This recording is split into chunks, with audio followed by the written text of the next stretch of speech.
सावधान। सीमा के पार चीन और पाकिस्तान, इन दो दुश्मनों ने मिलकर भारत के खिलाफ प्रचार की एक ऐसी दीवार खड़ी कर दी थी जिसे भेदना दुनिया के लिए लगभग नामुमकिन था।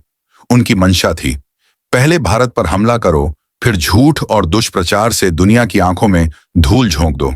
लेकिन उन्हें नहीं पता था कि यूरोप का एक देश उनकी सारी साजिशों का पर्दाफाश कर देगा। जब पाकिस्तान अपनी नई विदेशी शक्तियों और झूठ के पीछे छिपने की कोशिश कर रहा था, तब हंगरी ने आकर उसका नकाब फाड़ डाला। बात हो रही है ऑपरेशन सिंदूर की, जिसे भारत ने पहलगाम आतंकी हमले के जवाब में 5 दिन तक लगातार चलाया था। Hungary institute of international affairs ने एक विस्तृत रिपोर्ट जारी की है। यह सिर्फ एक सैन्य विश्लेषण नहीं है, यह एक वैश्विक आघात है जिसने पाकिस्तान के झूठे नैरेटिव को चकनाचूर कर दिया है और ऑपरेशन सिंदूर में भारत की निर्णायक जीत की पुष्टि की है। हंगरी की रिपोर्ट ने साफ साफ बताया है कि कैसे भारत ने अपने सबसे शक्तिशाली हथियारों का इस्तेमाल किया। सबसे पहले नाम आता है ब्रह्मोस सुपरसोनिक क्रूज मिसाइलों का। इन मिसाइलों ने पाकिस्तानी कब्जे वाले कश्मीर, पीओके और पाकिस्तान के भीतर 9 प्रमुख आतंकी ठिकानों को मलबे में बदल दिया। इसकी स्पीड आवाज की गति से लगभग 3 गुना तेज अपग्रेड्स के बाद अब लगभग 500 किलोमीटर तक पहुंच चुकी है। इसके साथ ही भारत ने लॉइटरिंग म्यूनिशंस का इस्तेमाल किया, जो घंटों तक आसमान में मंडराती हैं और सटीक समय आने पर टारगेट पर आत्मघाती हमला करती हैं। यही वजह है कि आज पूरी दुनिया मानती है कि भारत ने सिर्फ जवाब नहीं दिया, बल्कि दुश्मनों के हौसले पस्त कर दिए।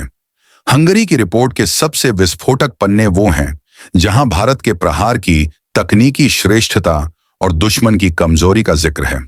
भारतीय वायुसेना के आक्रमण में जिस एक सिस्टम ने तबाही मचाई, वह था ब्रह्मोस का एकीकृत मार्गदर्शन तंत्र। यह प्रणाली मिसाइल को आखिरी क्षण तक रास्ता बदलने और टारगेट को सबसे कम समय में भेदने की क्षमता देती है।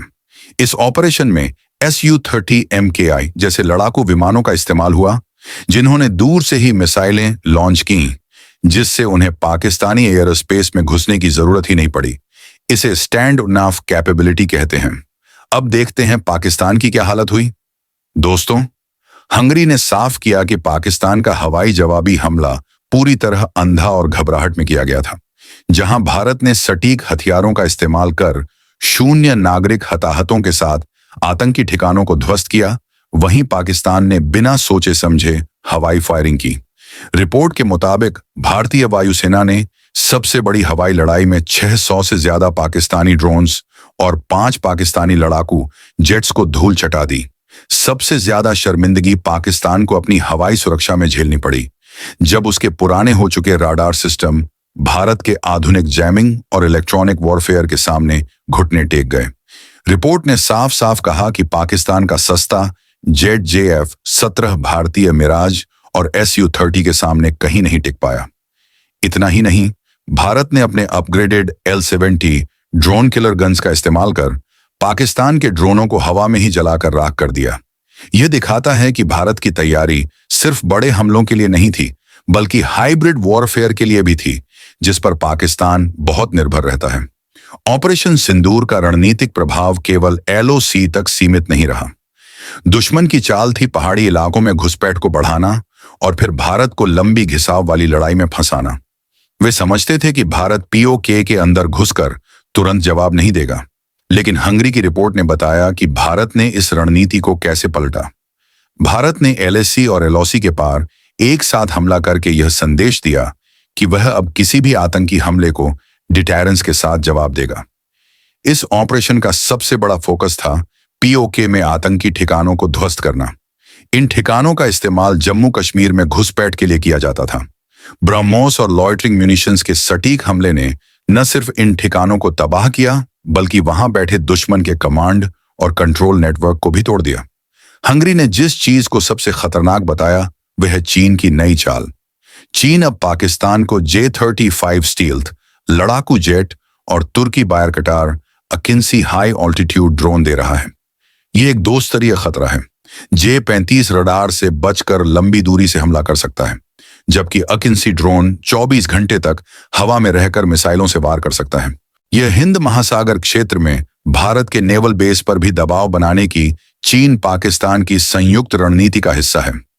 लेकिन ऑपरेशन सिंदूर ने पहले ही दिखा दिया कि भारत अपने अत्याधुनिक स्वदेशी रडारों और L-70 तोपों के अपग्रेड से इस दोहरी चुनौती का सामना करने के लिए तैयार है।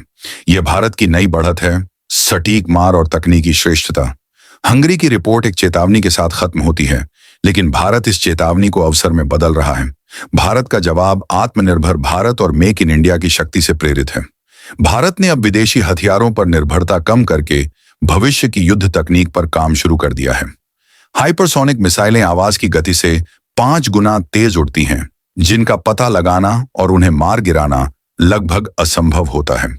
यह चीन और पाकिस्तान को मिलने वाले J-35 जैसे किसी भी नए खतरे को पूरी तरह से अप्रभावी बना देगा। इसके अलावा भारत अब प्रोजेक्ट कुशा पर तेजी से काम कर रहा है।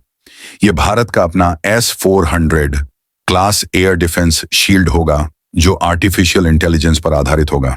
यह सिस्टम एक साथ 100 से ज्यादा लक्ष्यों को ट्रैक कर सकता है और स्वचालित रूप से उन्हें नष्ट करने का फैसला ले सकता है। जब यह तैनात होगा, तब चीन का J-35 और तुर्की का अकिंसी ड्रोन भारत के एयर स्पेस के पास फटकने की भी हिम्मत नहीं करेंगे। दोस्तों, यह है भविष्य के युद्ध का मैदान, जहां भारत तकनीक और AI की शक्ति से दशकों आगे निकल रहा है, जबकि पाकिस्तान आज भी विदेशी मदद और झूठ के सहारे जी रहा है। ऑपरेशन सिंदूर भारत की सैन्य शक्ति का ट्रेलर था। दुश्मनों का डर अब उनकी बातचीत में नहीं, बल्कि उनके नए नए हथियार खरीदने की घबराहट भरी दौड़ में दिखाई देता है। भारत ने दिखा दिया कि हमारी तैयारी उनकी हर चाल से 2 कदम आगे है। आपकी क्या राय है? क्या J-35 और अकिंसी ड्रोन का मुकाबला प्रोजेक्ट कुशा और हाइपरसोनिक मिसाइलों से करना ही भारत की सबसे बड़ी चाल है? कमेंट में लिखिए और हाँ, लाइक, शेयर और सब्सक्राइब करके भारत की इस अजेय शक्ति को अपना समर्थन जरूर दें। जय हिंद।